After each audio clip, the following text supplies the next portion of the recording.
sambandi við það. Ok, 1 mínútu þá. Og ég tek það ekki persónulega þegar þú fer út úr herberginu. Ég var ekki bara að lesa fyrir það. Sér til hvort þín annar bæri og kannski sér bara á núna. Hvað eru fleira tungumál hér? Við erum... Já, arabiska, já.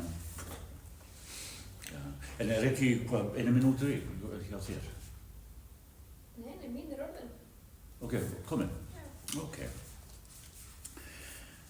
So, my name's Terry Gunnell, and I'm reading the recent translation of Aðventa by Philip Rowton.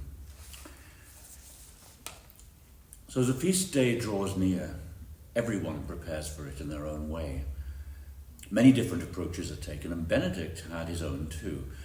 It consisted of his leaving home at the start of Yule, preferably on Advent Sunday itself, weather permitting, amply equipped with provisions, a few changes of socks and several pairs of newly stitched leather shoes in his rucksack, along with a primer stove, a can of paraffin, and a small bottle of methylated spirits, and heading into the mountains where, at this time of the year, only winter's hardy raptors, foxes, and a few stray sheep roamed. It was precisely those wandering sheep that he was after, sheep that had been overlooked during the 3 regular roundups of the autumn. They certainly couldn't be allowed to freeze or starve to death in those high places simply because no one bothered or dared to seek them out and bring them home. They too were living creatures, and he bore a certain responsibility for them. His goal was quite simple: to find them and bring them home safe and sound before the great feast day sanctified the earth and brought peace and contentment to the hearts of those who had done all that they were able to do. And on this Advent expedition of his, Benedict was always alone. Truly alone? We had no human companions in any case. He was, however, accompanied by his dog, and most often his leader sheep. His dog at this time of the story was named Leo, a veritable pope, Benedict called him.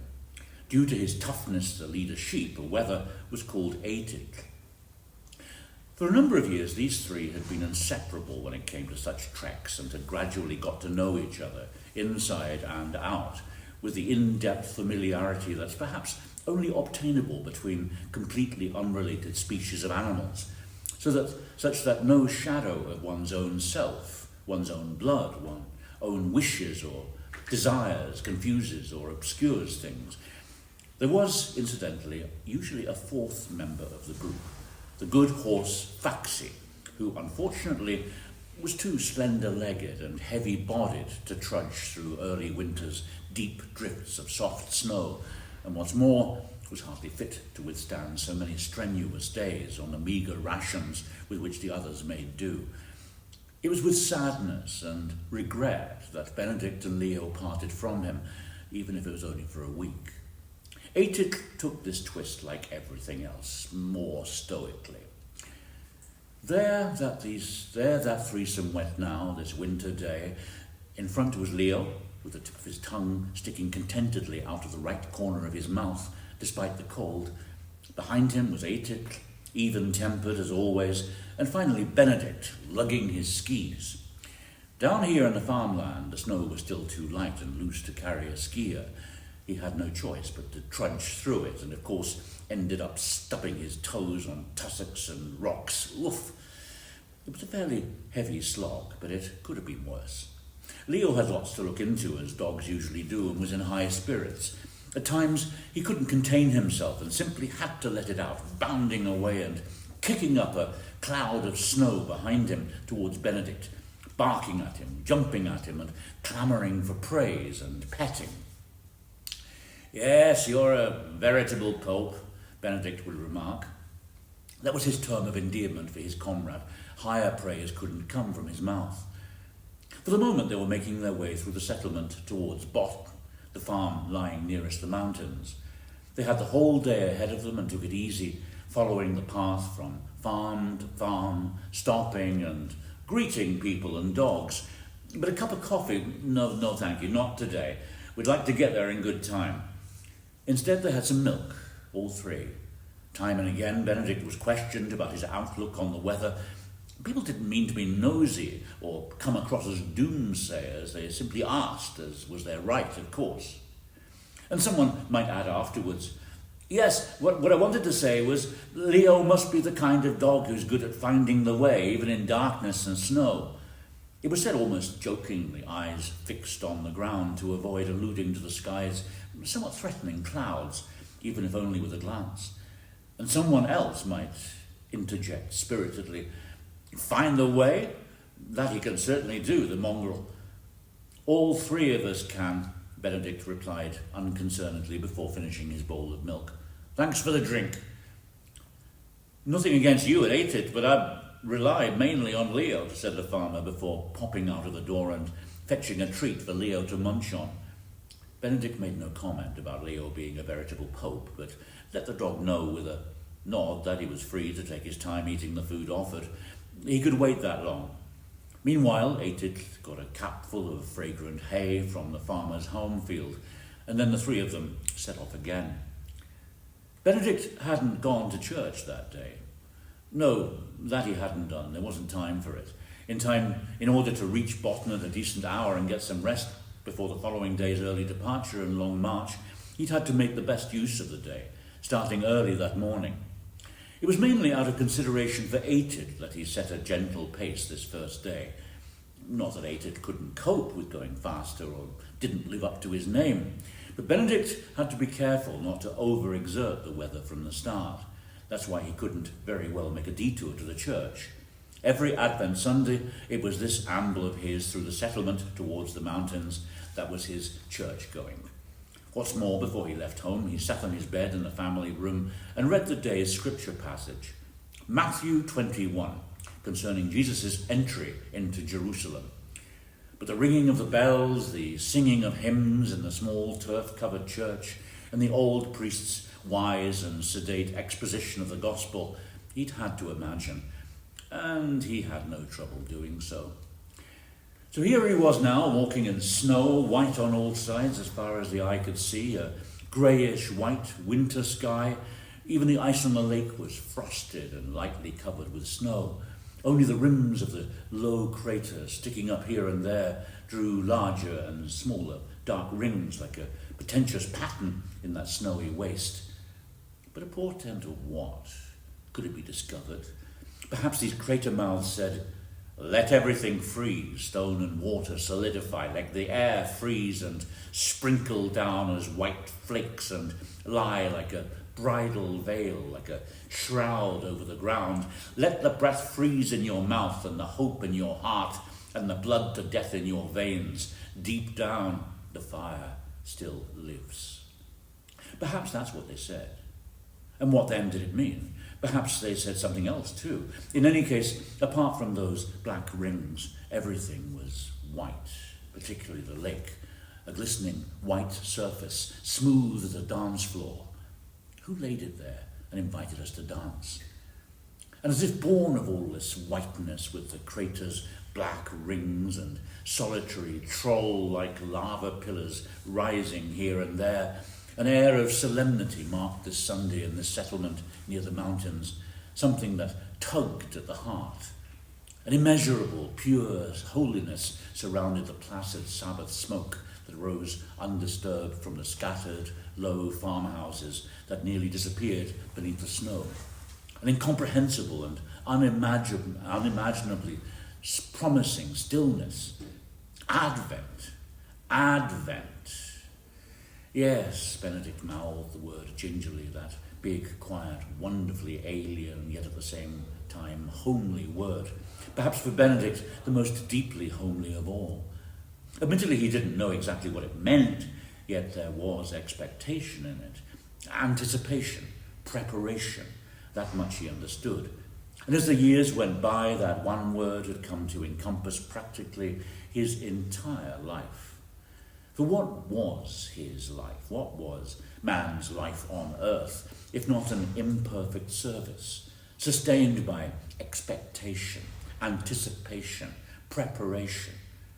They arrived at another farm and the work-day met them with its rural friendliness, but coffee? No thank you, not today. They were in a bit of a hurry.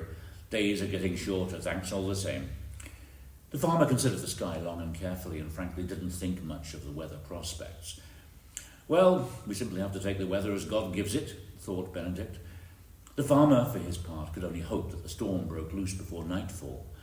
Such talk was certainly not to Benedict's liking, and, well, they had to be going. Are they of any use, those companions of yours? Asked the farmer, reluctant to watch the man go, perhaps seeing him now for the last time, who knows. He'd had such troublesome dreams recently, and these three had a quite obvious aura of impending ordeals, if not something worse. Isn't Atil just a millstone around your neck? Can you rely on them, him and the dog? Can I rely on them? Replied Benedict. All three of us have been through a bit of everything. A person shouldn't say such things at a perilous hour, shouldn't provoke the powers so presumptuously. Making no reply, the farmer let him go, and off they went, the three of them, leaving an uncertain man standing there, chewing tobacco as he watched them walk away, dissatisfied with himself and them and the whole world. Who could understand such people, risking everything, even life itself, for some sheep belonging to someone else? Of the few sheep that Benedict himself owned, none were missing. For his part, Benedict probably had just as little understanding of the prudent farmer. Whatever the case, the three went on. Today was a good and solemn day, and no one was going to ruin it for him.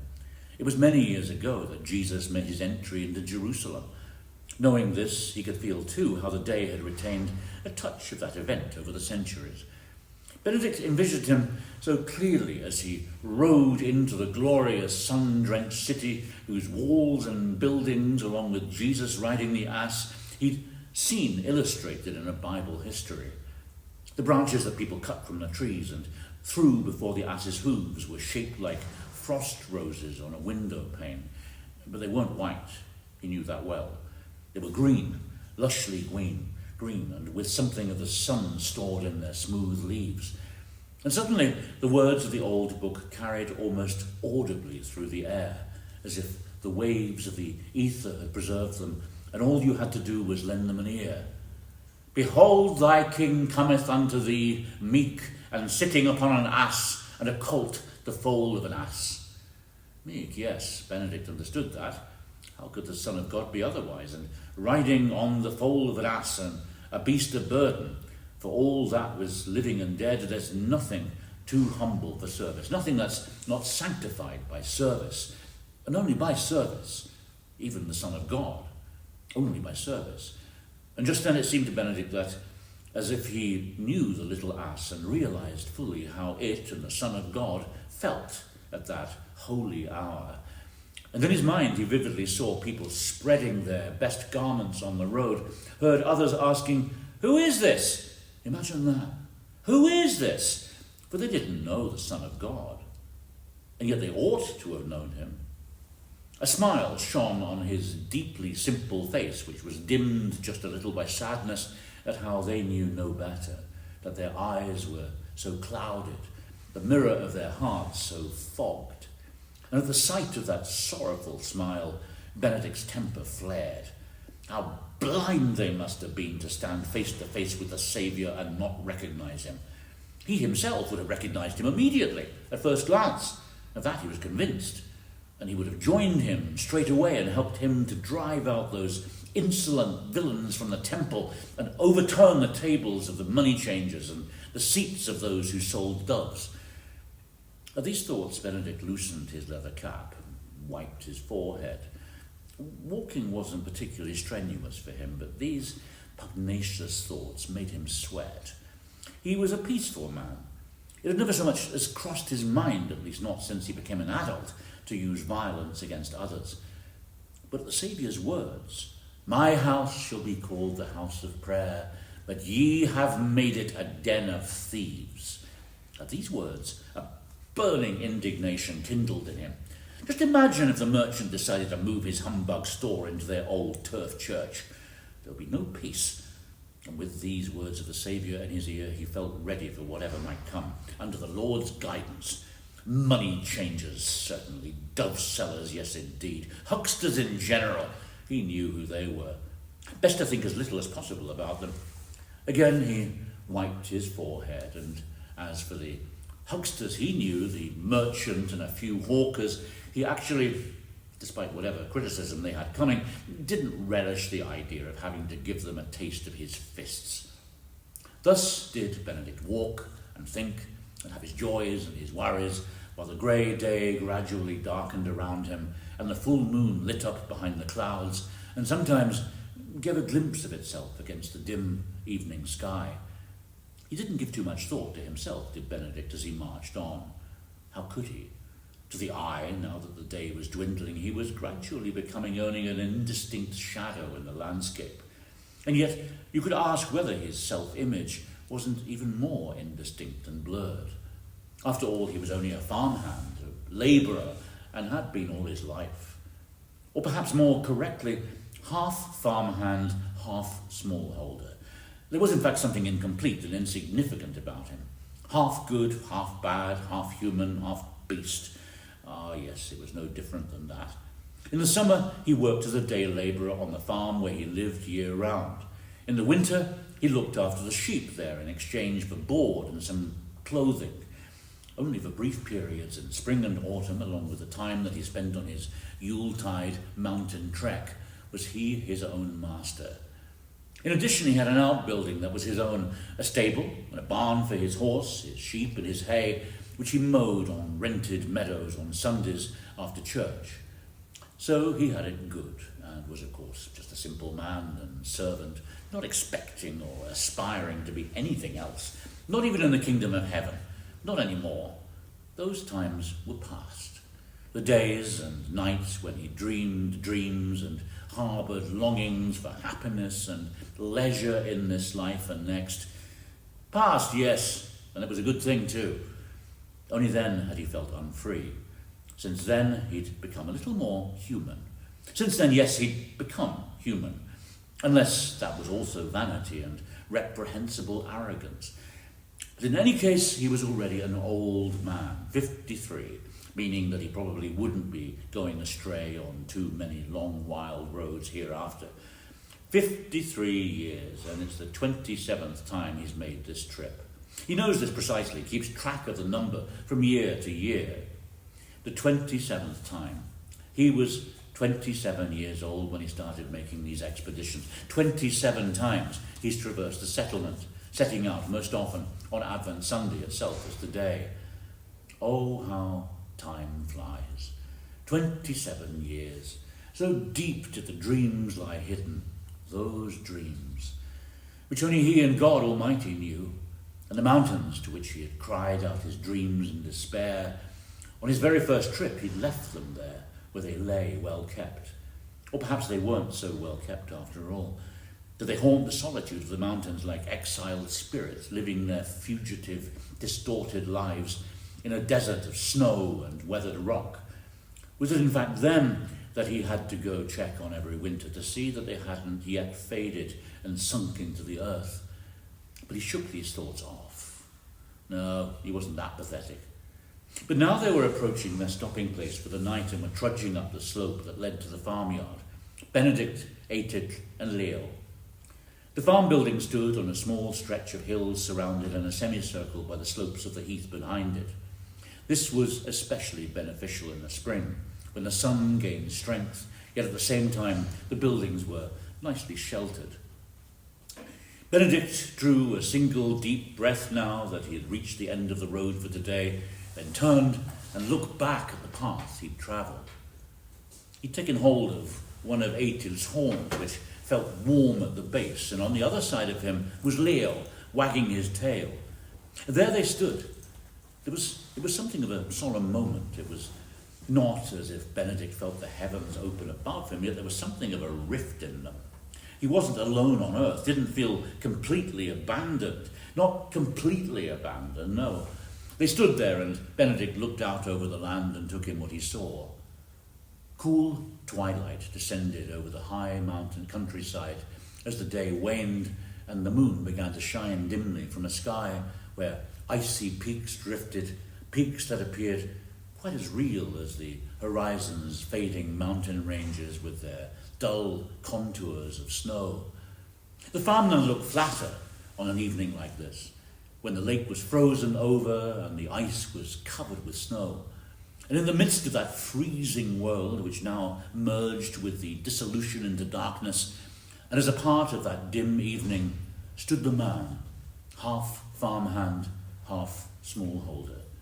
He stood there with his closest friends, the weather Atit and the dog Leo, and the world was his. Here he lived as part of all that he could reach and grasp with his sight and his hand and thought and insight. This world was his. Of this life he was a part.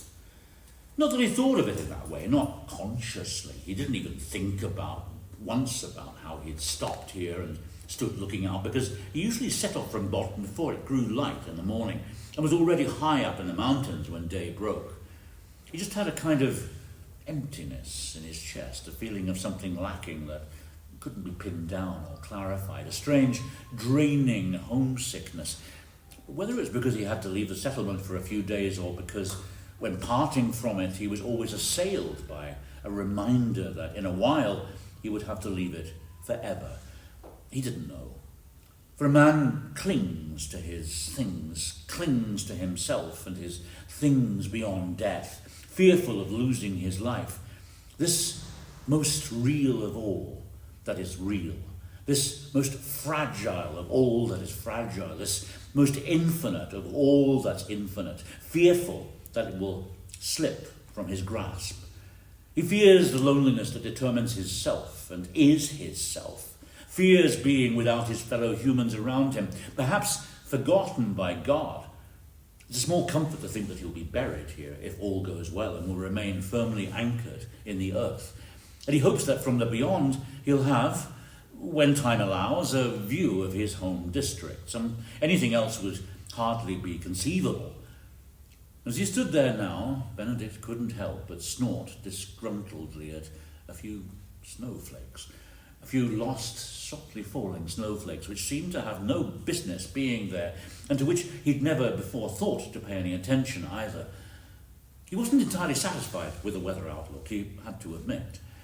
It honestly appeared as if he could expect, well, a bit of everything. He sniffed in the direction of the moon.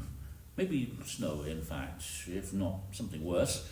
Atit had been so sullen today after all, and he definitely knew a thing or two.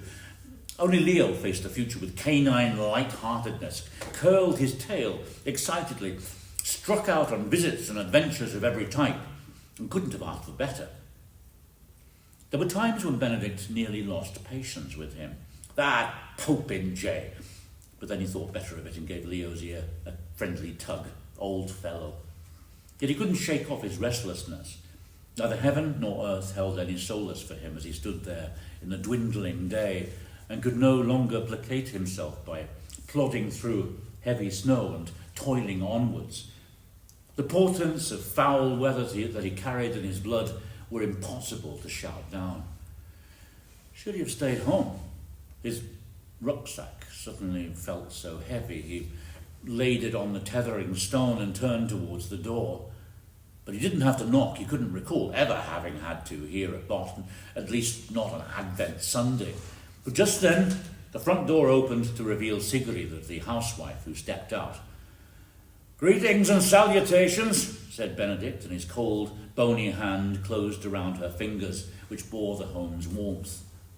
"Bless you, welcome," replied the housewife.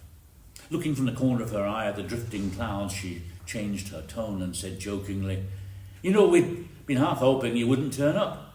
"Indeed," said Benedict, and after a moment, "Well, I've already laid aside my things. Hopefully you won't deny me shelter for the night." This was supposed to be a joke, but its tone let it down. It sounded forced and exposed what it should have concealed. And to remedy that, Benedict began, uninvited, to scrape the snow from his shoes. In the meantime, Leo greeted the housewife, probably remembering the previous nights he'd stayed there at Bottom, and then started to exchange dog news with the dogs that lived there.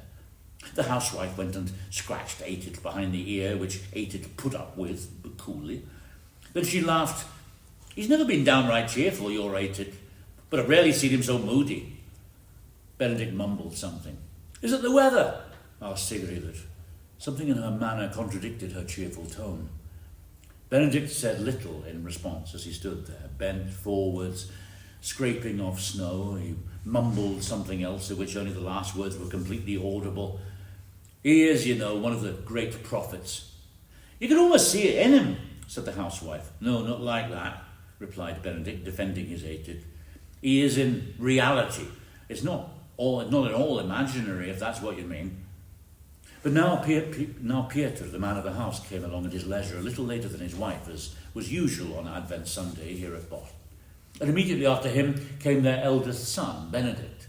And behind him appeared a group of children who were immediately shooed back into the house. The evening was too cold. "In with you! Close the door! Benedict will be right behind you." Benedict greeted the father and son, looking them in the eye for a moment as he shook their hands. He had a particular way of greeting them. After all, the son was his especially good friend, perhaps the only one. How it came about that he was named Benedict, no one knew. The name didn't occur in either Pieter's or Sigrid's family, nor was it common in this part of the country. Hereabouts, there were only 2 people called Benedict. "And of course you'll be wanting first to put Aitid under a roof," said the farmer, standing neighbourly beside the wether. Being tactful and an expert on sheep, he was careful not to touch him, although his fingers twitched to do so. "And how was it again? Wasn't there something about his wanting neither water nor hay unless you fed it to him by hand?" "Well, it's not quite that bad," said Benedict, to excuse his Aitid. "But he's a polite animal, apart from the fact that he has his quirks, of course. Come here, Aitid." Meanwhile, the housewife had gone back to her tasks. Out of the door wafted the promising smells of smoked lamb and coffee and crepes. But the 3 men were in no hurry. With the weather at their heels, they sauntered towards an outbuilding in which a guest room was prepared for Aitid from year to year, a partitioned-off corner of the sheep shed where the weather had water and a manger and a resting place for himself without being thronged or having to feed in competition with less heroic fellow creatures, but still having suitable company. The water had been brought in there in good time to take off its chill, and now the manger was filled with fresh, fragrant hay. Aitid dipped his muzzle decorously into the water and quenched his thirst, then thoughtfully helped himself to the good fodder. Pieter looked at him and then at Benedict. "So, you find the weather suitable for excursions in the mountains, you two?" "You'll have to ask Aitid about that," said Benedict, brushing aside the question. "All I have is human understanding." "Which is not bad, as long as it's used with diligence," said Pieter, who'd perhaps already asked Aitid and received an answer. Perhaps the previous had been put as a question more for the sake of politeness. No more was said. They barred the door carefully and walked sedately back to the farmhouse in uncertain moonlight, which could hardly be called light, bordering as it did on darkness. And suddenly, from out of the opaque night, cold gusts of wind swept strangely and menacingly around them. People who walk together in darkness disappear from each other in such a peculiar way. Yet that isolation in darkness is different from the isolation you feel in the mountains. Down here among the farms, it isn't so absolute. You can hear voices other than your own, feel nearby breaths. The profound desolation of outer space and the stony depths doesn't chill you to the roots of your hair. And waiting for them inside the farmhouse door stood a candle which had been burning there alone for some time. A solitary candle is almost like a person, almost as abandoned as a doubting soul, and changes so peculiarly once it's no longer alone, once people turn up. As this candle did now. As soon as the 3 men stepped through the door, it no longer stood there so lonely and forlorn. It suddenly had a service to perform, a duty to fulfill. Benedict took his rucksack, which he'd put down on the tethering stone, and hung it on a nail behind the door. A chock-full sack of hay stood ready, leaning against a post. Benedict sniffed the hay, lifted the sack. You thought more about Eitid's belly than my old back when you filled this. The farmer chuckled, and as they went in, he pinched the candle's wick between two fingers. It's most merciful to a candle not to allow it to languish uselessly, but rather to revive it on occasion to a life of service. And this, of course, is most thrifty as well. They went to the family room and there met the housewife and group of children, and the Benedict, who was a guest in the house, had food set for him on a table leaf under the gable window. Smoked meat straight out of the pot with potatoes in white sauce. Good food for cold days. Real Christmas food. You would think I was being sent out into the wastelands, said Benedict, who didn't feel the mountains to be a wasteland. After all, he was going there now for the 27th time. He didn't say it, didn't mention anything about this being an anniversary, a kind of jubilee, but it kept popping up in his thoughts like a refrain. The 27th time. Well, now, once you leave Boston, it's usually a while before you taste warm food again, said the housewife, solicitous of her guest, making sure that he ate his fill. Now, eat! Leo's been taken care of. When his name was mentioned, Leo looked up from the corner of the room where he lay curled up, not unlike a snail's shell, a black and white dog with yellow spots, and wagged his tail amicably at the large creatures who remembered him and were able to appreciate him even when he slept. Then he eagerly curled up again and went back to sleep, taking the opportunity while he had it. And now as they sat making small talk, they heard a knocking on the door 3 times, presumably meaning visitors for the night, although it was well known in the settlement that visitors apart from Benedict weren't altogether welcome at Boston on Advent Sunday. They sat quietly for a moment, and then young Benedict got up and went to open the door. It's likely the folk from Grimsdale, reckoning they can accompany you to the mountain hut. Their wethers are still out in the meadows along the Jürgensau River, said Peter. Now he had left the room too. I thought they only want your company heading up there. They're probably thinking that you could help them gather the wethers, you and Leo and Eitid, said the housewife, irritated. She couldn't suffer people imposing on others, sponging off their strength and goodwill. Why couldn't they leave Benedict alone to go about his business? You just go about your own way and see to it that you finish up while there's still food in your box. You promised me that, she insisted, serving him another helping of meat and potatoes, which had been prepared specifically for him. She would see that she could rustle up for the others.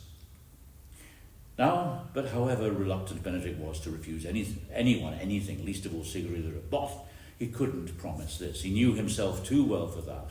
So he just ate and kept quiet.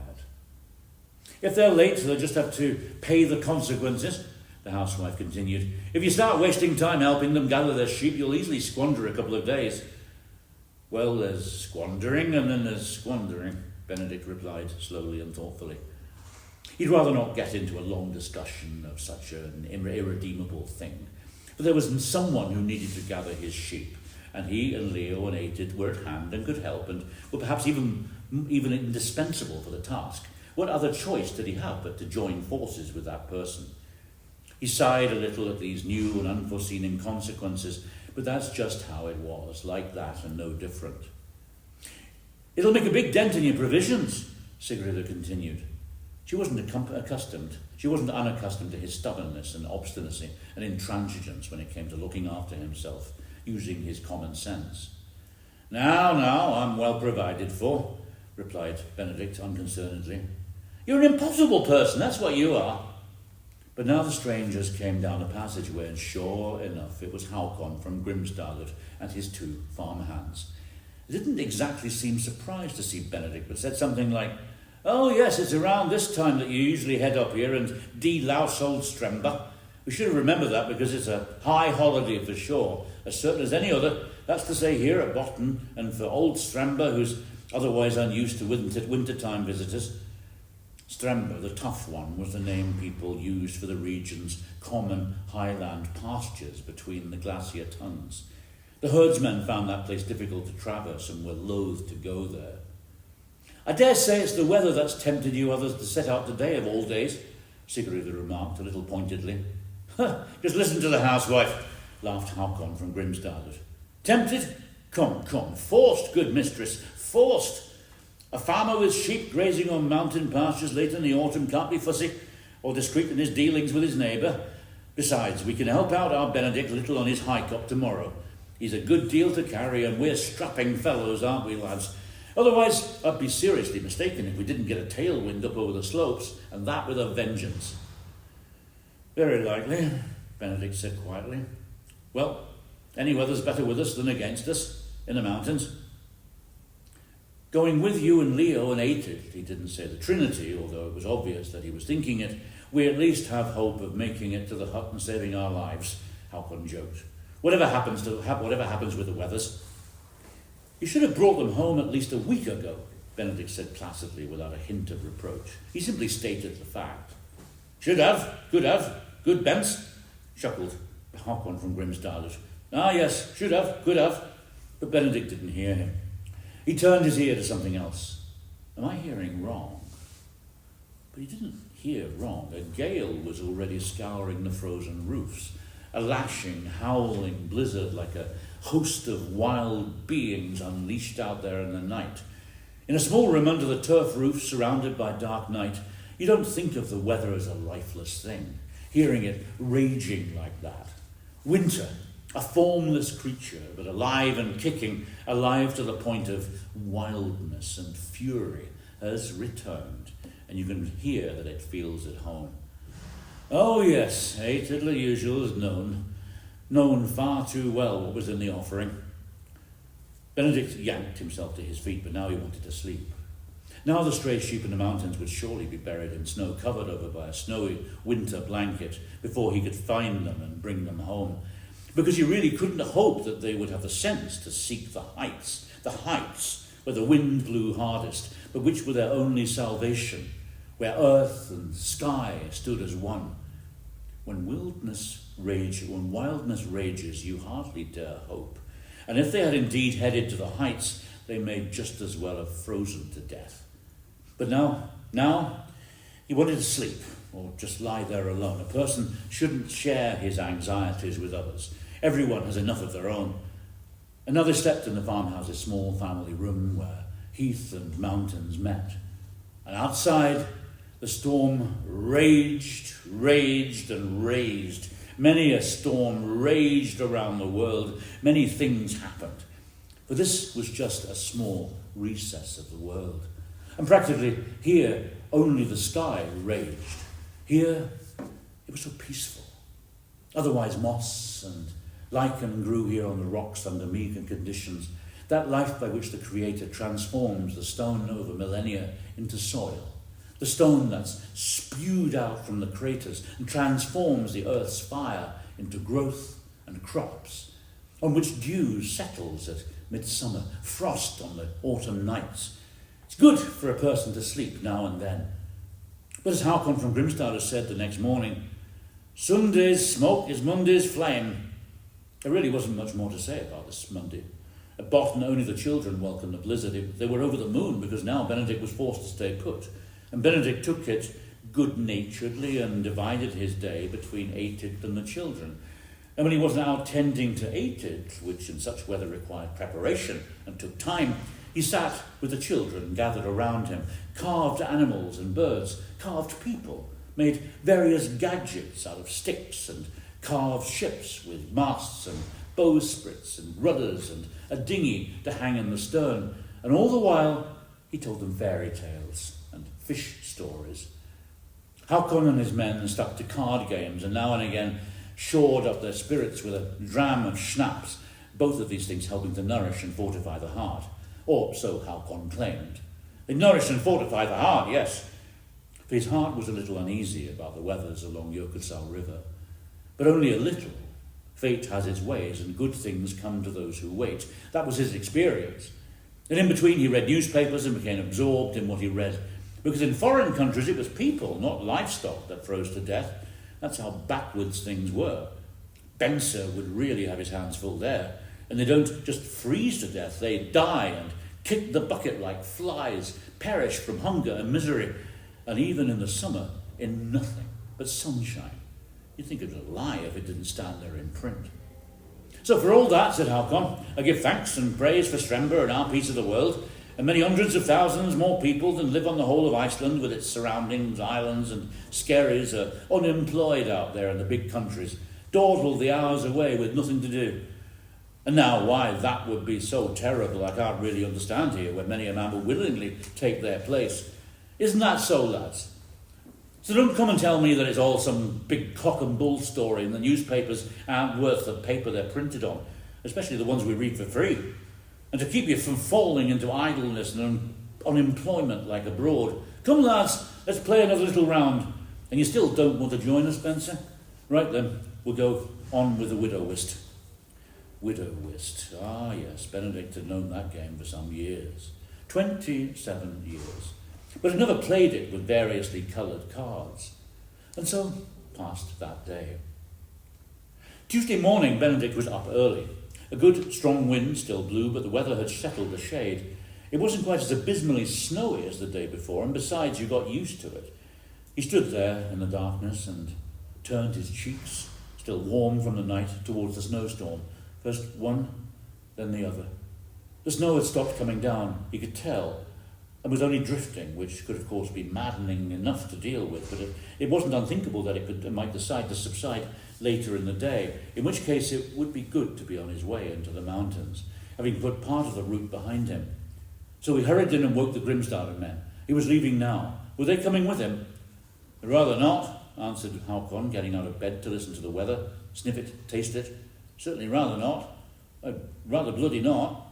Benedict simply prepared to leave. It was his business, Hákon's, whether he wanted to go with him or not. Will you take responsibility? Asked the Grimsdale farmer. For Eitil and Leo and myself, yes, answered Benedict. Haste makes waste, said Hákon, and with a curse word or two made ready to follow him. But even if you won't take responsibility for us, I'm sure you'll let my lads carry the hay sack. Right then, Peter, Sigrid, thank you for everything, and let's hope that we can make it back alive. Otherwise, we'll just be even more of an annoyance to you. Don't forget the deck of cards, lads.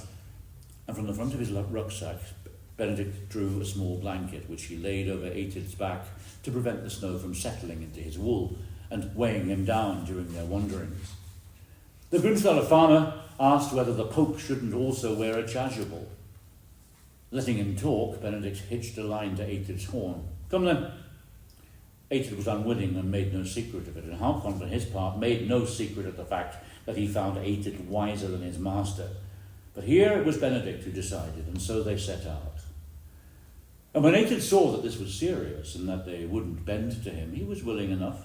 As soon as he felt the line around his horns, he got a move on, ran along like a dog. He was determined to show Benedict that it wasn't due to angst or unwillingness that he was reluctant to leave the house. But sweet-tempered, that he was not today. Leo had to watch out. If the wind caught him and it blew him into Eitil or into his path, he got a taste of the weather's horns. But Leo didn't allow himself to become either irritated or dispirited. In this, as in all else, he was a veritable pope.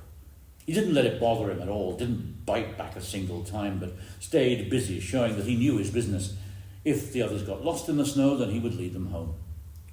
The four men there on the move had the storm and wind blowing almost directly into their backs, fortunately. And once they'd reached the verge of the slope and the flatter, undulating terrain of the plateau began, it made the walk easier. The snow's surface had been lashed to a hard crust, and because of that could bear weight for the most part. Only Eitil, with his pointed hooves, broke through it regularly. The men had brought bottles of hot coffee with them from bottle, and they stopped to drink it in the shelter of the boulder. The darkness had slowly ebbed from the world as they toiled upwards. Now it was only the dense, driving snow that hid the landscape's forms and made them feel as if they were walking in place. But they just went on walking, putting one foot in front of the other, and in the right direction they made progress. And now and then they recognized a gravel bank, a rock, a ravine. They were on the right track. Gradually the storm lost strength and they began glimpsing the outlines of the nearest ridges and then of the nearest peaks, only hazily, of course. The blowing snow under the low-hanging woolly clouds obscured every contour, but the earth was taking shape again, stepping forth in its usual image.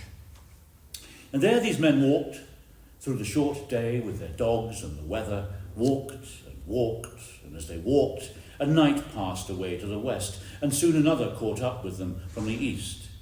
The day was so short that they hiked it away between the mountains, almost without knowing it. It was gone. A new night closed in around them, but they just walked. There was hardly any talking. A stiff wind still blew, and as they walked, though, they dipped into the cache of verses and stanzas from epic poems, hymns and songs that formed part of their provisions, humming or crooning one or the other according to their spirit and circumstances, or as the weather changed. Benedict had his own. Stony heath, storm and snow, strengthen the leg and limber the knee. Step from your shelter if life you would know. Stay there within it, you'll miss what's to see. A homemade ditty, good to croon when it was windy and the wind would take the words, keeping them just between him and it. No, there was no risk of any of the others overhearing it. The men could have spared themselves the sporadic attempts to speak to each other as they hiked. Even if they shouted, the wind tore their words to shreds, flung them over the hills, where they flew away, pierced through by the sharp projectiles of the blowing snow. Hakon, who was beginning to feel the cold, offered the others schnapps, took a swig himself, tried to heighten its effect with the old spectral verse. A barrowful tip into my hole, amid the soil and stones, for a pungent and delightful dram, thirst my very bones. And now, as mentioned before, it was night again. Night with scant glimpses of the moon behind ragged clouds. The trekkers were only shadows in the night and the snowy wastes. Did Benedict know where they were going? The other three trusted that he did indeed know, and deep down their confidence in Benedict and Leo and Aetid, the Trinity, as they were inclined to call them, grew ever stronger. But what else could they console themselves with? All right, they shouldn't even ask. Just go. Take it slow, go at your ease. Softly step, rush no more. After night comes always day. When powder's lit, the cannons roar. And they went at their ease, taking it slow. One tends to do so after 18 hours of walking. The devil with all roaring was their attitude, although they really wouldn't have minded having a cannon shot shoot them the last stretch of the way, despite the considerable risk. But on they went, and suddenly a slight elevation appeared out of the night and blowing snow. A small wooden gable jutted strangely, blind and dead and abandoned, up from the drifts, as if it had sunk to the bottom of its melancholy and hopelessness. The rest of the house was surely to be found there under the snow. They had indeed found the mountain hut, hit right on it, in fact. This Benedict was a wizard and master of all things. You wouldn't find many human shortcomings in him, but on the other hand, he did have two inhuman ones, in that he neither played cards nor drank schnapps. But now, where's the door? For what they needed now was a door. Benedict took his staff, the bottom of which was shaped like a shovel blade, and before long had shoveled the door free. The packed snow was cut easily into blocks, which they then pushed aside, and now they had a house. Steps down to the door and a bit of a passageway. They went in, lit a candle, and a little later a hot coal fire crackled in the tiny stove. Benedict saw to Aetid first of all. He went to the spring for water. The hut was built near a mountain stream and never froze. And after returning and Aetid was drinking, he took a handful of hay from the sack, shook it out, and then cleaned Aetid's hooves as well as possible of snow and ice lumps, and smeared them and his hocks with grease. Oh, good old Aetid. The hut was divided into two spaces. You entered a stable, and from there stepped into a small room with a bedstead, practically a castle in a way. After providing for his weather, Benedict went in for the others. Not that loneliness was at his doorstep, so to speak, but he felt inwardly how good it was to be with other people, even if these ones could be a bit cheeky at times. The smell of coffee already permeated the place. Benedict found a free spot by the stove, hung his wet clothes to dry, set about picking lumps of ice from his hair and his beard. Well, here we are. Yes, you're a Geminus and our saviour, Bensi, said Alcon, quite genuinely. You should have a medal to wear in church and a sum of money from abroad. You've saved our lives, as I said, but what's a man without his sheep? A beggar, dear Bensi, and nothing else. Such a man's words can't conjure up medals and monetary rewards. You can take it from me. With the sheep, it's like this. God knows where they're to be found, that is, if anything's still to be found of them at all. Likely as not, they've all been blown into the river, or been buried in snow and suffocated. And here we sit and stuff ourselves. But what the hell, let's enjoy the coffee while it lasts. You never know what tomorrow will bring. But on the other hand, something so bad rarely happens that you can't imagine something even worse.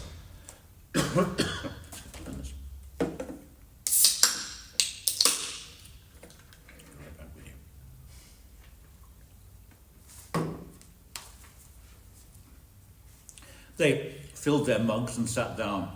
The farmer and Benedict on the edge of the bedstead, the farmer's farmhands on the floor. And now Benedict took his food from his rucksack, and they ate bread and butter and meat, washed it down with piping hot coffee, and it was all so good, warming them to their toes and fingertips, that they topped it off with a mountain song. "Let's ride, lads, ride, drive them over the sands." "Ah, yes," said Haakon. "If we'd been straddling nags today, our legs would have been less stiff. But on the other hand, we may well have wound up stuck up to our necks in a snowdrift out there somewhere." But it was sleep and not song they needed, and by the second verse they were yawning, and now they lay down and slept. So there they lay, sprawled on the floor, 4 sleeping men in a mountain hut, buried in snow, 4 dead, tired men whose breathing gave way continually to snores, dwindled, then struck up again, varying in strength like the storm they'd just escaped. The dog snored too, and even the weather ate it, made sleeping sounds. And meanwhile, high above the roof and behind the snow clouds, the constellations moved slowly by and measured out day and night, even for this little piece of earth, and the creatures sleeping dead heavily in the little hut finished the night bang on time and let a new day dawn. And there it was. It was time to wake up to it, and they woke up. Something or other called to them. Stiff and sore, they stretched life into their tired bodies, feeling as if they'd fallen asleep only a moment ago, although it was already growing light in the cabin. "Let's put the kettle on." As was to be expected, it wasn't so simple finding the Grimsdala wethers and gathering them. The storm had driven some of them away from the meadows along the Jökulsá River. First of all, it was a matter of locating them, and when they'd finally done that, they still had the difficult task of pushing through the drifts, and the days were short. They're so short around winter solstice, and they'd not had Eitid to take out to the scattered groups which he would lead back to the mountain hut. Eitid, who was always going until he got stuck in the snow and had to be dug out, who incessantly imparted to the others his courage and his strength. Without him, how would it have gone? What would they have done then? Haakon admitted this willingly and spared no praise for Eitid. Nor did Leo miss out on the praise, being so skilled at following even older tracks, sniffing out the sheep's hiding places, smelling where they lay snowbound in ditches and hollows. Might Benedict consider selling him? But Benedict would not consider selling him. Oh no, you don't go dragging a pope to market as if it were nothing. And in the evenings they sat comfortably in the hut and only reluctantly did without Benedict for the communal pastime. Still no game of cards? Well, then we'll play widow whist. 1 day, 2 days, 3 days passed. The storm had subsided. The weather was calm and relatively mild while it lasted. And then finally on Friday, a little after midday, the Grimsdala's farmer was able to set out for home with his wethers northwards towards the settlement. They'd been found and gathered, each and every one. Benedict showed the men the way over the heath, which sloped slightly downwards towards the riverbed, received their thanks, 3 handshakes, a couple of nods, and a few shouted farewells, and then stood there for a while and watched the departees before lumbering back to the hut and closing the door. He provided the weary Eitid with water and food, patted Leo, sat down flat on his back in the empty bedstead with one hand outside it, resting on Leo, his friend, his comrade. Now he wanted to rest, to be alone and just rest, to gather himself and be completely and utterly alone, even inwardly. Advent, how distant last Sunday already was. People have many different ways of living their lives. Some talk, others remain silent. Some need to be closely surrounded by their fellow human beings in order to feel good. Others feel as if they're not quite themselves unless they're entirely alone. At least now and again. Generally, Benedict wasn't shy, but on his Advent treks, he got used to having no human company. Idle chatter, gossip from the settlement, day in, day out, here in the mountains, wearied him beyond belief. It didn't belong here. It hadn't been quite so bad in his younger days. He could feel he was growing old. Where were the peace and deep calm of last Sunday? Where was the expectation, the consolation? Was it really only 5 nights ago? Wait, what did he say? Was it really 5 nights ago? Because in that case, he should have been home again soon, if everything had gone according to plan. Yet here he lay, worn out like his own old clothes, and in tatters inside too. And yes, time flies. He isn't young anymore. Had he been asleep and dreaming, or was there a knock on the door? He must have been asleep, because Leo was at the door barking like mad. But he hadn't dreamt it, because now the knocking came again, 3 measured blows. Benedict got to his feet quickly and opened the door. It was a young man from down in the settlement, Jon from Fjall. Have you seen a group of young horses around here? He asked. Benedict had seen horse tracks, sure enough, particularly along the river, but also in other places. He hadn't seen the horses, though. At least they weren't here in the immediate vicinity. To tell the truth, he hadn't paid the tracks any attention. It would never have entered his head that anyone had colts in these parts at this time of the year. Does your master think you're old enough and experienced enough to be out on your own up here in the dead of winter, my boy? Jon from Fjall insisted that whatever others could handle, he could handle too. He may be right, thought Benedict, but nonetheless, he was young and definitely unseasoned, and now that the two of them had chanced upon each other, Benedict felt a certain responsibility for the lad. If he, Benedict, went on his way tomorrow without giving his attention to Jon and his horses, and then came home into the village in a few days to find that Jon hadn't returned, was still in the mountains, what then? Besides, Edith could really benefit from a day's rest. Let's see in the morning, he said, having prepared coffee for the young man. You mean you might find some time for us to look around a bit? Asked Jon, incapable as he was of disingenuity, of having anything resembling an ulterior motive. Time? What's a little time? Answered Benedict. In a way, the boy's question made him feel good, but in another way it stung a little that the young man had evidently not reckoned on his help. Saturday was spent looking for the horses, and they found them. On Sunday morning, the young man set off for home, bearing greetings for the settlement. Everyone will see that even if I haven't got any further, the week wasn't wasted, said Benedict, who felt a few words of explanation were necessary. And now he was going to make the rest of the day and head inwards, where no roads or paths led from one settlement to another. But he felt a bit weak in his limbs, as not exactly fit for big undertakings. It had been a trying week, there was no denying it. And yet it was only child's play compared with what lay ahead. It was quite strange to think on this day, in previous years, he'd sometimes been back already, been home again, over and done with everything. The sheep had been saved, and he'd sat with his heart full of gratitude and solemnity at home in the little church, listening to the priest preach about the widow's offering, or about signs in the sun and the moon, because there shall be signs in the sun and in the moon and in the stars, and upon the earth distress of nations with perplexity, the sea and the waves roaring. So it was written.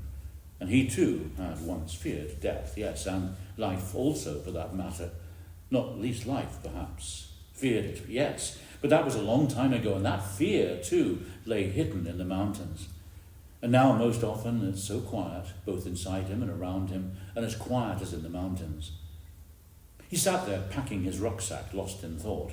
He'd better shake off his fatigue and heaviness, use the day to press on farther inwards, at least part of the way. In the middle of his preparations, he got up and went out to take a look at the weather. And what was that on the other side of the river? Horses and men, indeed.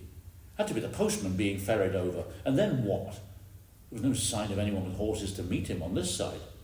Benedict went quickly back in, put water on for coffee. But the postman wouldn't stop. He had a sledge and a helper to pull it. The day's short, good Benzie, and the horses are overdue and probably stuck somewhere. We must hurry in and meet them. On the opposite bank of the river was the postman's guide, already on his way south again, Greenwood from Jørkut. The ferryman had joined Benedict, and they stood and watched those far-faring and strangely fleeting people moving off to the north and the south. Greenwood had nothing against a cup of coffee now that it was made. A person shouldn't scorn God's gifts. And you seem to have settled in here for the rest of your life, both keeping house and running an inn, he joked. It's going on a week now that I've seen smoke from here. And he slung a sack of coal that he'd brought with him down next to the stove. I thought you might be pretty close to the bottom of your supply, so I brought this sack. I'm the one who's supposed to be keeping that fire gob fed anyway. What exactly are you doing here?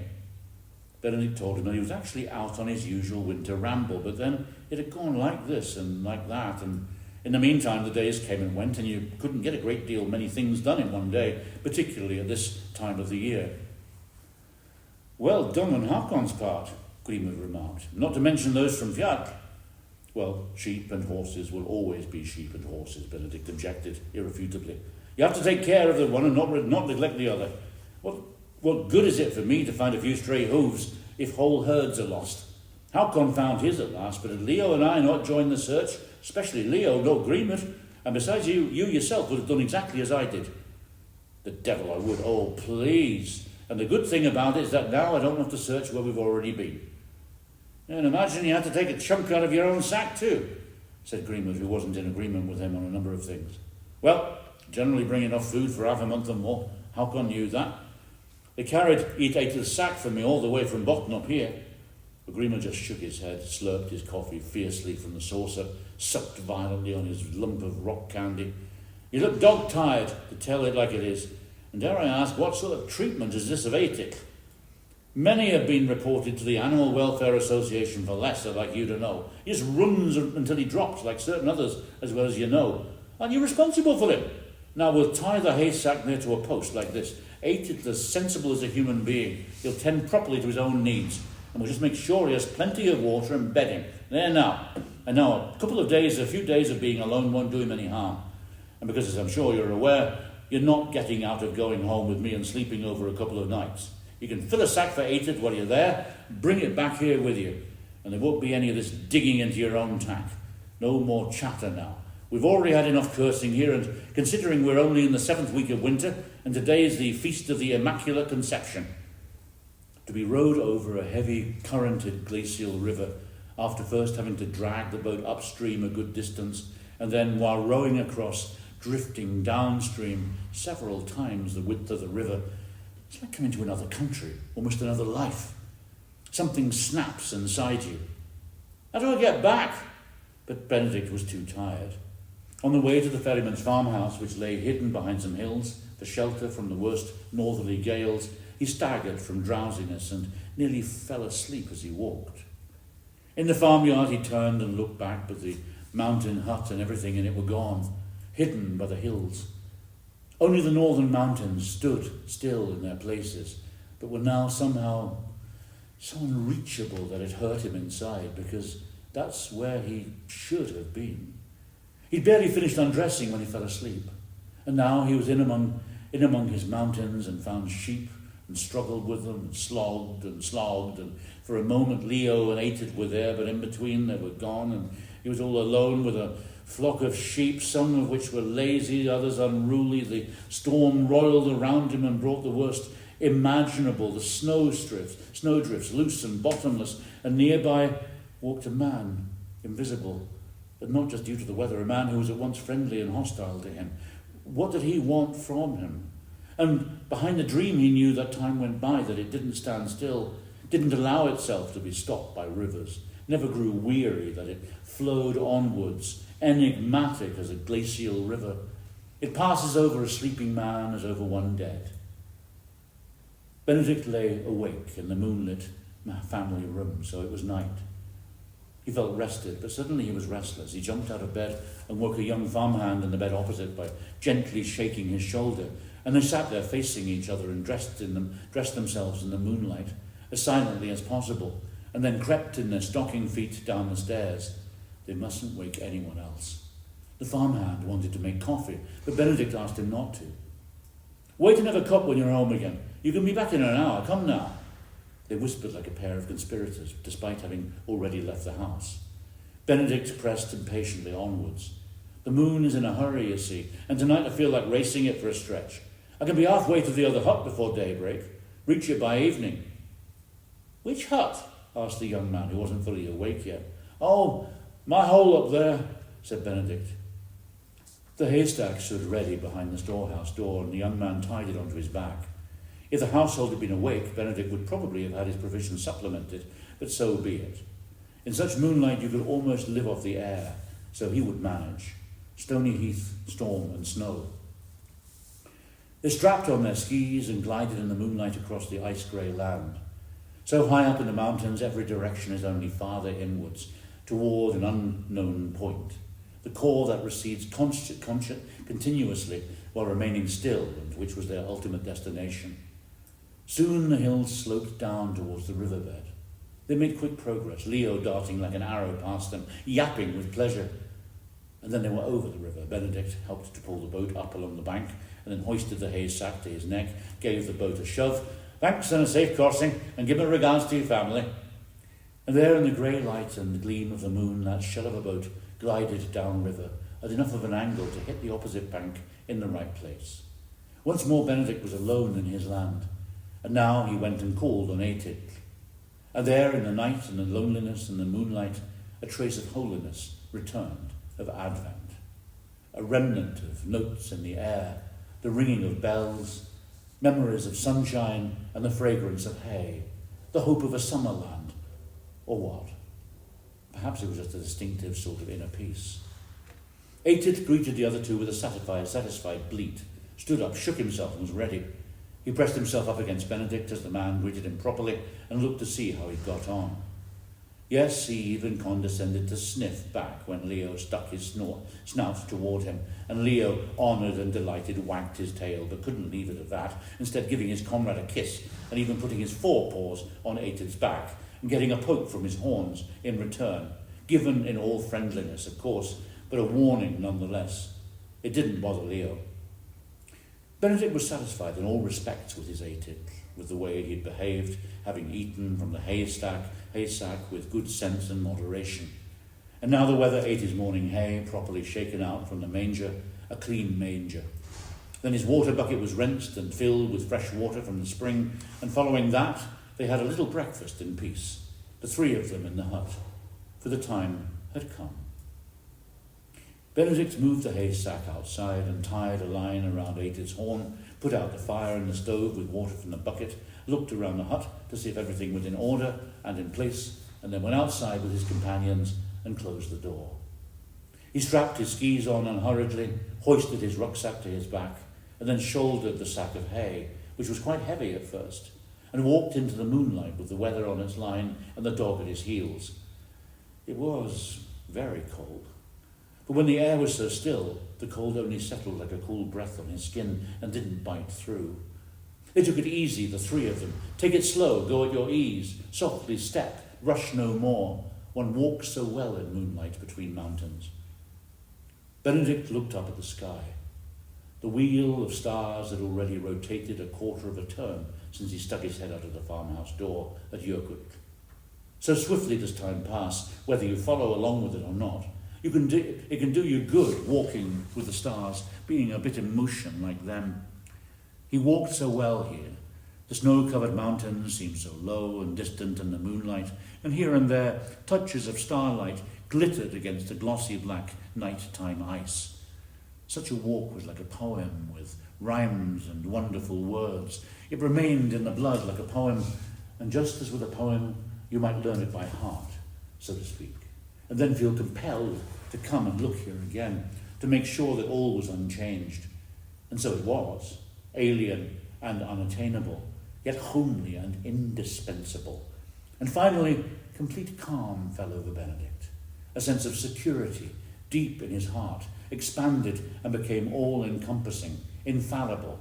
Here he walked here. He was like a man on the verge of drowning who suddenly thrusts his head out of the water and is saved. The air streamed into him like spring water, and he drank it in. This was his life, walking here, because it was this that had become his life. He could now face anything, and welcome it. He had no more worries. Well, yes, one, that he couldn't really imagine who would walk here after him. But someone must come. Because surely it wasn't the Creator's intention that when he, Benedict, was gone, the poor animals that strayed herein and weren't found during the winter or during the autumn sheep roundups should be left to their fate. It couldn't be the Creator's intention, because even if sheep were only sheep, they were creatures with life and blood and soul. And maybe Atit was a soulless creature, or Leo or Faxit. Was their innocence and trust inferior to man's failed faith? Benedict shook his head. Whoever his successor was, he could wish him nothing better than such companions. With such companions, no one could be alone in the world. Some had other things and more, presumably, but who had something better? It would be nothing but ingratitude to think that his lot in life could have been different and richer. Ingratitude and stupidity. As if better creatures were to be found on earth than his three friends. And there was something sacred and inviolable about the relationship between man and animal. One fine day he would find himself having to make the decision. A bullet for this one, a knife for the other, that was the price. And therein lay the responsibility. Having to make oneself master not only of their lives, but also their deaths, according to one's best judgment and the dictates of one's conscience. Life was no different. It hurt. Only those who'd been through it could have any notion of how much it hurt. In a way, all animals were sacrificial animals. But wasn't all of life a sacrifice when it was lived properly?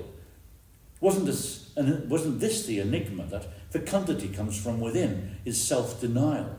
That all life, which is not at its innermost core a sacrifice, is presumptuousness and leads only to death. But we'll let this go. It's too incomprehensible anyhow. What was certain is that the three of them walked there in the night and the moonlight between the silent mountains, and they had a goal, and they knew it, all three, a humble goal, to be sure, but a goal nonetheless. The stars paled with the morning. The contours of the mountains too grew duller, faded into the vague dawn, and then it was day. There's always something liberating at the same time merciless about a day, especially at the moment of its birth. And with the day, the winds wakened. For the moment, it was only a few barely perceptible puffs from several different directions, which, as if half asleep, stirred a bit of life into what loose snow there was.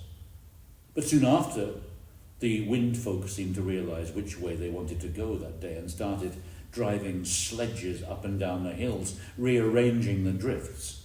And then the last outlines disappeared, making it difficult to distinguish anything, even the transition from snow-grey land to snow-grey sky, since the clouds lurking along the horizon had drawn themselves imperceptibly upwards, so that gradually you could only discern straight overhead the last dull remnants of last night's dark blue.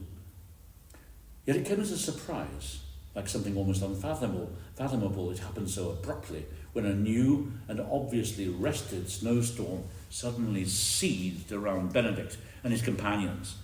They became so thoroughly lost in it that although they soldiered on, almost as if nothing had changed, they barely perceived themselves or each other.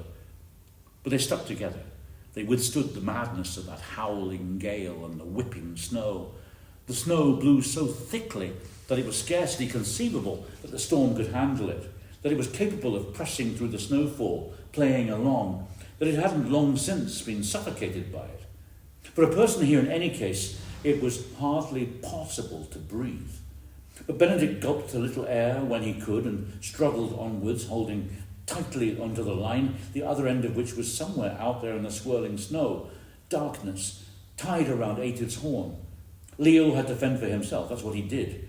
And there they went now, the three of them, step by step, swaying to and fro in the wild gusts of wind.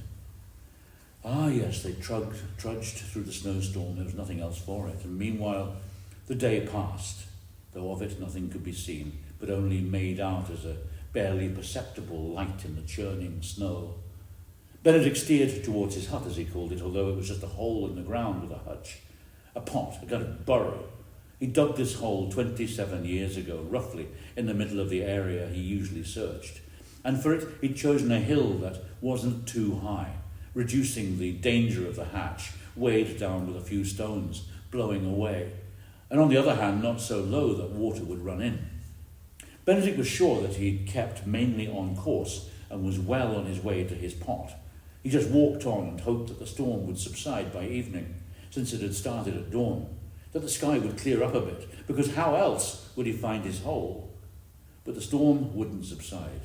It paid no attention whatsoever to Benedict and his wishes and feelings. It seemed rather preposterous that it could have the capacity to bellow like this for a whole day, so early in the winter, but it did. The little light being ground down by the maelstrom of snow grew thinner and thinner, pulverized to pure nothingness, pulverized to darkness with a vague hint of the moon behind. Snowy darkness, whirling darkness, and the fury continued unaltered, a roaring and groaning as of giants clashing, a battle of invisible powers, ceaseless and in every direction, a possessed, tumultuous night.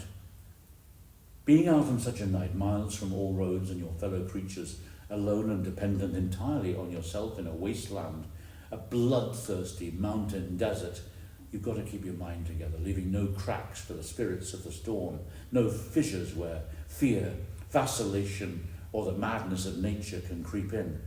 Because life and death are placed on opposite sides of the scales, and which is heavier? Here, only courage can help the unbroken and unbreakable mind. You simply deny the danger and go on. It was that simple. So simple for a man like Benedict. Stony heath, storm and snow. And then, in the darkness, he ran smack into a boulder, and immediately afterwards another one. And now he needed to look after his skis to keep them from being damaged. It would be better to take them off. This wouldn't do any longer. And with that done, he took a closer look at the last boulder, felt it, first with his mittens on, and then just to be sure with his bare fingers, almost as you feel an animal that's for sale, and stood a little and considered, sniffed to see which way was north and which was south. Aha! You recognise this rock for sure. He'd travelled in the right direction, yes indeed, but gone a trifle too far, just. So time to turn around and head in the right direction. And he followed the course for just a while, then he stopped abruptly, took a turn to the right, turned to the left, and now what he jolly well needed was a bit of luck. Roaming hither and thither like that, you soon lost your sense of direction and went astray. And suddenly Benedict became aware of a sensation beneath his feet, or something. Perhaps a certain inclination in the landscape. Very slowly he took a couple of steps, a couple of long steps, carefully measured, and thrust his staff into the snow, first here and then there. The final time, he heard a hollow sound. It was the hatch. The hut was found. He was home. And now the shovel went to work. It didn't take long to free up the nearly horizontally lying hatch, lift it, scramble down with the dog and the weather at his heels. The weather and Benedict slid more than anything else down the earthen steps, and Leo hailed the noise they made with happy barking. Ruff, ruff! It was more than good. It was incredible relief to have the storm outside, finally, and to no longer be out in the middle of it. Benedict sat down for a moment on the haystack, so overcome with fatigue that he saw sparkles of light in the darkness. It was good to sit down. Aitid, too, expressed his satisfaction with a thoughtful bleat. But then Aitid started shaking himself out, creating a snowstorm in the little hut as well, giving Leo cause to complain, after which he immediately did the same as Aitid. But it was Benedict, of course, who was the one responsible here, and he had not only himself, but also his friends and travelling companions to look after. He fished the stub of a tallow candle out of his rucksack and lit it. A pair of nearly indistinguishable creatures stood there in front of him in the flickering candlelight, covered so thoroughly in snow and ice that only their eyes and their mouths were recognisable, besides Aitid's horns. Benedict immediately set about freeing his fellow trekkers from snow and icicles as best he could. Otherwise they would be soaked to the skin as soon as it warmed up in there, and heading out into tomorrow's hardships would be bad enough without their skin being damp and susceptible to the cold. And as it happened, Aitid's mantle provided reasonable protection where it was mainly needed. Finally, Benedict brushed the snow off himself, plucked the ice from his hair and beard and eyebrows, and now he lit his stove. Surviving in the wilderness is much easier when you can make fire, have cooking utensils, and all modern conveniences. If your matches are wet, you can stick them inside your woolen shirt and dry them against your body. It's an old home remedy. And now that the fire was lit, Benedict opened the hatch out into the riotous night and supplied himself with a couple of blocks of snow. As he melted the snow in the saucepan, he moved back and forth between constantly refilling it and shoring up the hatch, sealing its worst gaps against the wind and snow. That's it. After providing Aitut with hay to eat and snow to slake his thirst, he grabbed a rucksack and took out some food, giving Leo a bite too. The meat was frozen and even the bread was icy to his teeth. Oh well, soon he'd have some coffee. They shared the frozen food like the friends they were. He and Leo shared it like brothers. Benedict wanted to meet the man who lived more like a king in his castle, felt more secure amid all the world's tribulations, and what's more, had the prospect of saving some sheep from starvation in the next few days, serving his region and society and all creation. Let me tell you, Leo, not even the Pope in Rome has it better or more luxurious than you and I, or has a clearer conscience. Leo wagged his tail and willingly believed everything his master preached to him, all the more so as every tenant was accompanied by a treat. Benedict, he sat there like the lord of a manor with a piece of meat in his hand and shared it with Leo as it gradually thawed. And there was a plenty of butter here in abundance. Leo certainly didn't have to eat his bread dry. And there they sat. Yes, indeed. It could have gone worse, and today was Wednesday to be sure. In other words, he'd been gone for over a week. It was 9 days to be exact since he set out from Bonn. And for 7 of these he'd lived on his own provisions. Yes, indeed. And it left its mark on them. It couldn't be denied. He'd scrimped and saved as best he could, but in truth there were only 7 not too large pieces of meat left, besides a supply of bread, which, no harm in saying, could have been more ample. But what did the Lord get out of 2 loaves of bread and 1 fish? With that he'd fed thousands. Sounded unimaginable, but in the face of such facts you couldn't in decency give up hope. After all, he had only himself and Leo to provide with human food. But miracle or no miracle, they had to be frugal. Nowhere is prudence forbidden in the law. 1 piece of meat a day, that's it. No more can be spared. It also had its advantages. Not being weighed down with food made him lighter on his feet.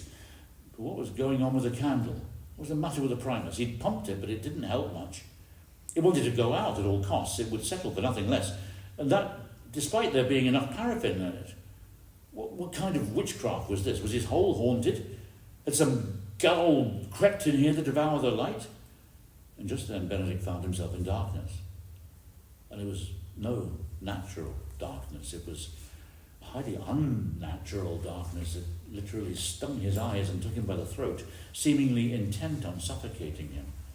At the same time, it was friendly enough, wanting to lull him to sleep, just sleep. Let him sink away and sleep. What did he need that coffee for anyway? What did he need more light in the evening? But was it pure kindness he wanted?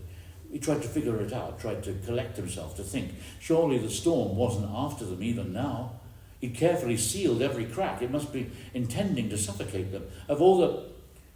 Benedict got to his feet, as difficult as it was to tear himself out of his drowsiness, staggered to the hatch and pushed it up. And by then, though, he was in the grip of dreams. Outside, he'd expected to find the freedom of a starry night, but there the same storm seethed, threatening to fill the hole in an instant. The hatch was reshut, but in such a way that the snow couldn't cover it completely. And as was to be expected, both the candle and the stove were now willing to live a little again, to continue the experience they'd previously abandoned. And then the coffee was ready. The smell of it filled the hut.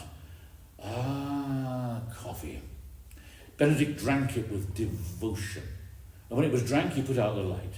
It was night therein. His limbs slackened and the blood coursing through them murmured itself into tranquility. Sleep came gliding nearer, nearer, and then it was there and took him in its arms. And Benedict lay there in his pot, his burrow, his wool blanket wrapped around him and the hay sack under his head. And he lay up close to Aitut, who was sleeping in his own way and occasionally ruminating comfortably. Leo lay down close to the other two, whimpering contentedly in anticipation of rest. And there they lay, the three of them, a few feet below the ground, insignificant and scarcely reckonable as alive. And yet they had to waken the next day to exploits of which most others were incapable, undertakings that only they were able and willing to do. Were they not as inconsequential as they seemed? Were they perhaps essential components of a cohesive whole? Over them the night advanced. Benedict slept like a rock, completely gone in a bottomless night. And suddenly he was awake, abruptly, as always, wide awake and felt rested. And now it was a matter of extricating himself from the blanket and sleep before fatigue, which was probably lurking somewhere, got hold of him again. Then he got to his feet, shoved back the hatch. Moonlight! It was moonlight indeed. So the world was once more in order, more or less, and he hadn't overslept either, unless an entire day had gone by the board, and there was nothing to be done about that. Take it slow, go at your ease. Benedict had saved a bit of his meat the evening before. This he now shared with Leo, and they shared the day's allowable portion of bread, and Benedict washed his down with a couple of cups of coffee. And today Aitad would be allowed to stay in the hole and rest, Benedict decided. Of the three of them, he was the worst for wear, following yesterday's strenuous journey. There was no good reason to inconvenience him until it was known for certain that he would be needed. And if it went as it usually did, things could get pretty rough before they returned home. So Benedict supplied him with hay and fresh snow, melted a little snow for him so that he could have a drink of water, and then saw to it that there was a breathing hole next to the hatch. Leo watched with an anxious air, watched his master in the eye several times, fawned a little, lifted his paw doubtfully, unsure of whether he should start scratching the snow away again or what, and Benedict made up his mind entirely and just patted him on the back. Finally, Leo regained his composure when he saw that they weren't taking their provisions with them. And then they went together out into the moonlit night, Benedict and Leo. Now, since the weather was so calm and clear and he'd woken up rather early, Benedict wanted to start by searching the most distant area, a trough valley at the foot of the glacier, 5 hours there, 5 hours back, in the best case. So that was what he did. He rarely ever found any sheep there, but he would never have allowed himself to return home without having checked there first. Benedict started off slowly, toiling up the hills, and swept like a gust of wind down the slopes, stony heath, storm and snow. But the day wasn't as lucky as the weather was good. Benedict found no sheep, none alive. At the bottom of the aforementioned valley, which was already almost entirely filled with drifts, he found only a hole in the snow in one place. As a matter of fact, it was Leo who found it, a hole dug by a fox, and sure enough, it led down to a sheep's carcass. He was too late. This discovery so upset Benedict that he was in a foul mood the rest of the day, because this was a bad sign, a terrible omen. This year was supposed to be a kind of jubilee, not just his 27th trek, but he himself was almost twice 27 years old. And yes, it was truly was a landmark year, at least for him. But then it had to go like this. And what's more, he got off on the wrong foot right from the start. And up here, things weren't as they should be either, although there was little to complain about as far as the weather and the conditions underfoot were concerned. The mountains stood so strangely silent, sullen around him. What had he done to them? Was it his fault that he was late? Was it because he'd stopped to rest at Jökull? That would be petty, he thought. And in any case, he knew he wasn't to blame. He'd come as quickly as he possibly could, considering how things had gone. And so if they really wanted to be surly with him and disobliging, it was up to them. Now, from that moment on, he paid them no more attention. When he looked around, it was for sheep and only sheep.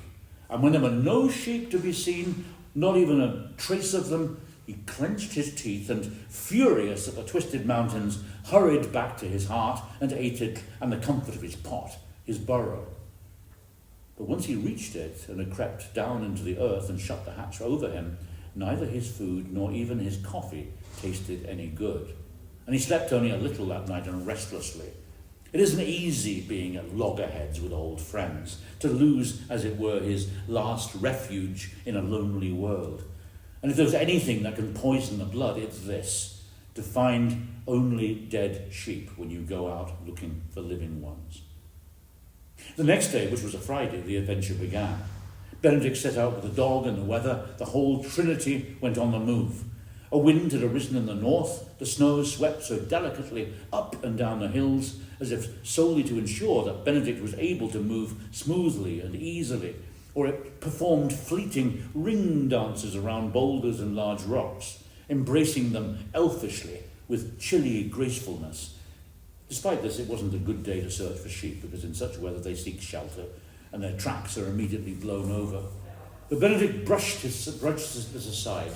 He had to search there no matter how intractably the weather and the mountains behaved. And his diligence was rewarded. The luck that had failed him yesterday under clear skies returned and sought him out here in the middle of the swirling snow. Quite early in the day he found 2 sheep, and in the evening a third, and on his way home he ran into 2 more, so now there were 5. It was almost like sinking one's net into a foggy sea, this search in drifting snow. But fortunately he caught something, because when you know the peculiarities of the landscape and the most famous haunts of the sheep, and also have a dog who's a veritable pope, you find sheep even blindly. That's how it was. And now indeed, in the midst of all the turmoil, things started gaining some clarity, seemed to be heading in the right direction, which improved his mood. But all 3 of them, Benedict, Atit, Leo, had great difficulty with those mountain vagabonds. Each of the 2 pairs stuck together and wanted nothing to do with the other creatures. One moment they tore off, one pair to the east, the other to the west, and the next they could barely be budged, but had to be driven onward with shouts and screams and the dogs barking, or downright dragged through the snowdrifts. It was hugely taxing. This, though, was Atid's time to shine, and he certainly lived up to his name, tough as a knot. He joined up with those unfamiliar sheep, convinced them that he, like they, had only one thought: to flee from the dog and the man, and led the way in the right direction, of course. At times he had them under control, got them running as a group, and all Benedict and Leo could do was chase after them as best they could. But then those vagrants would get other ideas in their heads, splinter, bound away to have to be gathered again. Or Atid would get stuck in a snowdrift and be unable to free himself, with his whole retinue tailing him. And then it would be Benedict's turn to clear a path, pulling Atid by the horn, while Leo at the rear kept the tail in one piece. At times all 6 sheep had to be pulled through the drifts, making the herders work up a sweat. So the day went. And on that day, taking Atid back to the hut was out of the question. He had to stay and keep the newly found sheep together, find something for them to graze on, keep them busy saving their own lives so they wouldn't give in to their whims and urges and flee.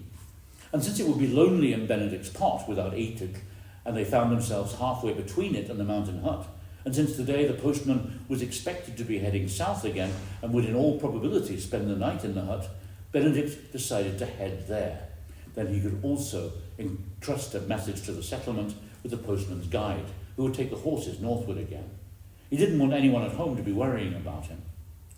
So there he walked and walked out of the day and into the night, walked and walked, made it to the hut, but he had misreckoned.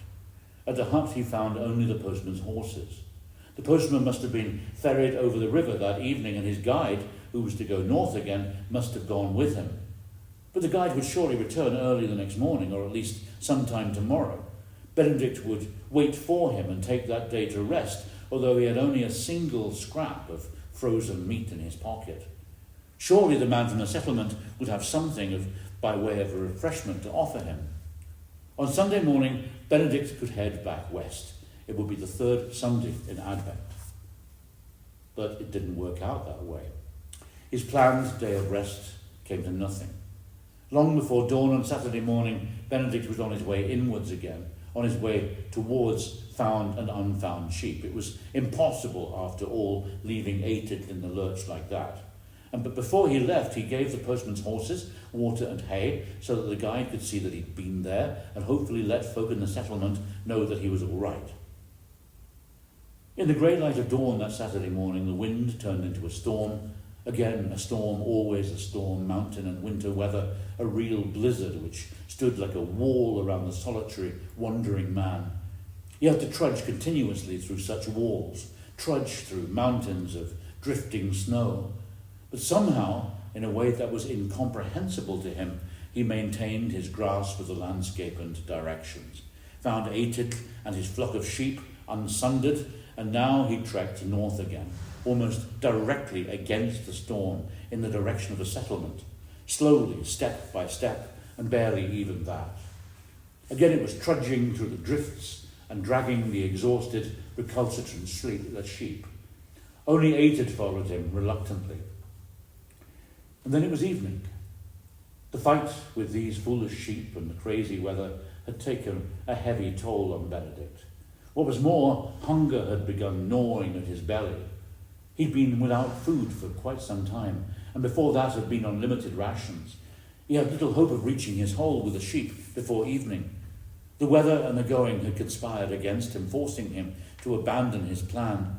So he left the sheep with Aititl for one more night and returned again alone to his hole. People are so powerless. It's of little use to kick against the goads when you're commanded by stronger powers. He still had a couple of hours to go, he estimated, and so he walked for a couple of hours as far as he could tell. But there was no hut to be found, no hole, no pot, no burrow to crawl into. Well then, the earth can behave so adversely towards people that it closes itself off entirely from them. There's nothing for it but to see what can be done, and Benedict found a way. It's humanity's task, perhaps the only one, to find a way. Never to give up, to kick against the goads, no matter how sharp they are, to kick against the very goad of death until it pierces through and strikes the heart. This is humanity's task. When your feet refuse to go further, stop using them, but don't give up for that reason. They want to rest, which is only fair. Let them rest. It will be good to sit down. Downcast, but not broken, Benedict planted his staff in the snow, tilting it northwards so that he would know the direction when he got to his feet again. And then he sank down into a snowdrift in the lee of a hill with Leo beside him, lay down for a while and let it snow under drift well over him. And then he raised himself to his hands and knees, arched his back to form a roof, and rocked this way and that to push the snow aside. This would be his and Leo's house, a kind of house. Then they sat there in their snow hole, and outside the world raged. At first it was nice and warm in there, in that tiny cave under the snow. Benedict even allowed himself to nod off a little now and again. But when his frozen clothes thawed and the warmth faded from his body as he sat there in his wet rags, any comfort he'd felt was gone. But he had to rest. That's why he sat there. And Benedict rested as well as he could, dozed, but at the same time made sure not to drop off completely. Because once you fall asleep under the snow, hungry and exhausted, there's a great likelihood you will not wake up again to this life. Suddenly he woke from his slumber and knew at once that he could no longer sit there like that. So he and Leo started working their way back out of the drift, knocking down the snow around them, toiling their way up and out, 4 to 6 feet. Where was his staff now? There was nowhere to be found. The snow had swallowed it. It was tempting to crawl back down into the cave, to stay in the drift, because the wind was even worse than before, and he estimated the temperature to be -30 instead of the usual -20. But now it was do or die. If he gave up now, it would not be for today, but for all days. And then, once the drifts melted, he would be found there, if he was ever found at all. No, the escape from the weather and whatever warmth he might have down there would be too dearly bought. Here there was only one possible hope of salvation, to find his hole, his pot, his burrow. If he didn't find it, it would go for him as it did for so many sheep up here through the ages. No one found them until the following year or the year after. Their bleached bones were discovered, blown clean of the sludge of life somewhere in the desolate sand. Seeking out Aititl and the other sheep was out of the question today. Today's task was more limited than that. Now it was about saving his own life. And the frost bit into Benedict's flesh through his wet clothes, and the storm was on the verge of suffocating him, exasperated by the fact that his beard was frozen around his mouth. He took out his knife and sawed it off, otherwise he would never work loose the ice capsule that was about to close off his mouth and breathing. How they found his hole in the earth would be difficult to explain. Benedict didn't know, and besides, it was Leo who found it. Suddenly Leo stopped walking and started scraping at the snow, and sure enough, Benedict got down on all fours, groped around, groped the hatch free, and they descended and were saved. Benedict went to light his tallow candle and stove immediately, but the matches were wet, didn't ignite.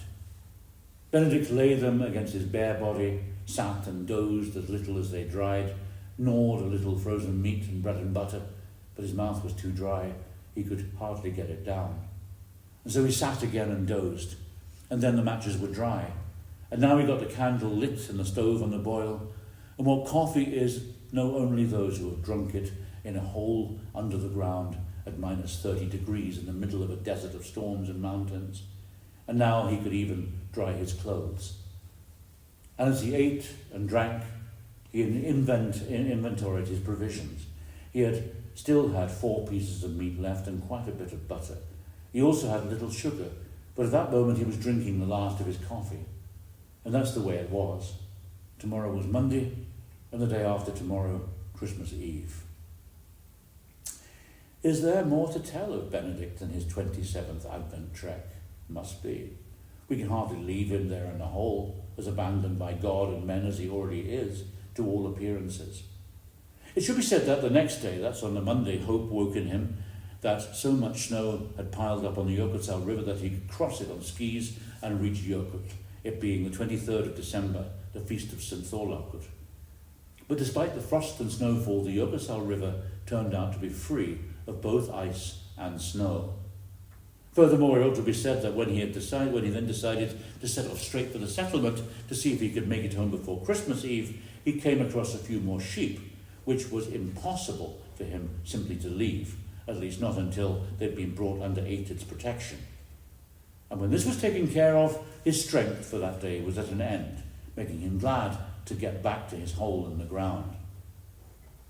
And we'll do well to report too that the day of Christmas Eve was spent moving Eitid and his group a touch closer to the settlement, that Benedict and Leo celebrated Christmas Eve with each other in their hole, that on Christmas Day the weather was calm, but with a dense snowfall that delayed Benedict and his sheep even more, that the wind started blowing harder towards evening, and that another night was spent in the hole, and that the day after Christmas passed like Christmas Day itself. But that evening, on the last stretch of his journey, Benedict gave up. Old, tired, and useless, he said of himself, gave up, left the sheep in Eitid's care, headed for the settlement. Old, tired, and useless. Late in the evening he reached Boston and was received as if he'd risen from the dead, but he didn't reply to the many words of welcome. Where was young Benedict? But young Benedict wasn't at home. He'd gone to visit folk on neighbouring farms without specifying his errand. Oh, I was going to ask him to go back up with me soon when the moon comes out again, said Benedict. No, young Benedict wasn't at home. But the next morning it was reported at Boston that he'd taken a couple of young men with him and gone to the mountains. And before evening they returned with a flock of sheep, and they'd made shoes for Eitid, tied leather shoes around his hooves, which had been cut and blooded by constantly being the first to trudge through the drifts and break their sharp crusts of snow. It was a sight worth seeing when they met in the home field at Boston, old Benedict and his Eitid, and young Benedict too. Thank you, namesake, said old Benedict, who wasn't really a type of man for adding much more. And that day, a number of farmers from the area who'd grown anxious about Benedict and hadn't heard of his return had agreed to meet at Boston and head to the mountains to search for him, and indeed for the younger men too. Facing that group stood young Benedict with a steady gaze, and his head held high. Let our thanks go to whom it belongs, he replied to his older namesake. And so, this Advent journey was concluded. The service to the community was brought to an end, and Benedict was back among the people for a time.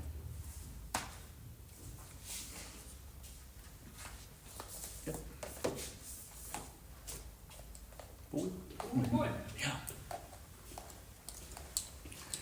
Japp, gaman. Hvað var nummer 2? Nummer 2? Já. Viktor og Natasja, þær kláruðu fyrst.